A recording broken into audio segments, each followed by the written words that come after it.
So Helen Clark, take us inside the conversations that you've been having in recent weeks. What policies are needed now for the world to tackle this coronavirus pandemic and to revive economies globally? What's critical is to bring together a package of reforms. Unfortunately, efforts tend to be a bit disaggregated, and that's why our panel called on the UN General Assembly to seize the initiative, negotiate a political declaration around the package of reforms, and get political momentum for that. We do need to improve the governance. We need a high-level oversight council which can keep the international organisations and all countries to their word and their pledges on preparedness and response. We need the new financing mechanism. We need the strengthened legal instrument. We need a stronger WHO. There's a lot of things we need, but if we just pick away at bits and pieces of it and don't bring the big picture together with the oversight and proper governance, we're not going to get the impact we need.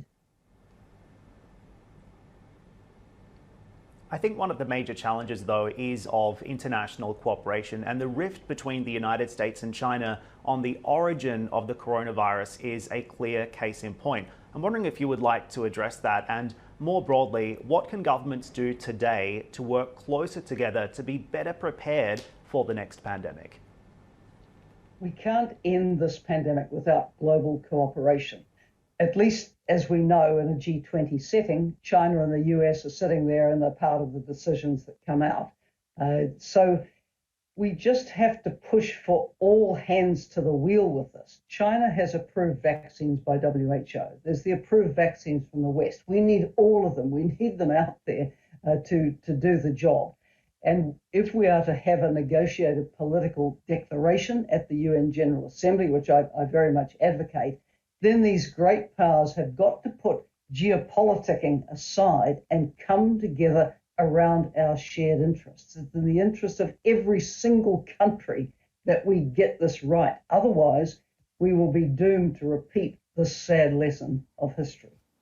Right, well, we're almost 2 years now into the pandemic. How long until do you think we'll see a return to normal based on modelling that I suspect that you've read through and looked at? Yes, we need to get those vaccination rates up to 70, 80%. I think a lot of people thought that this pandemic might have been over and done with within a year or so, but now we've got all of these different variants, the Delta variant, new variants emerging as well. So what does the modelling suggest? So Dr. Tedros last June said to G7, by mid-next year, we need 70% of the global population in every country vaccinated.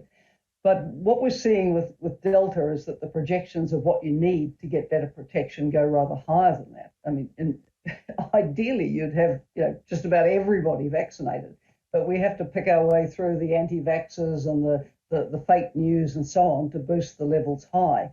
The longer this disease is let to run, the more variants it will throw up.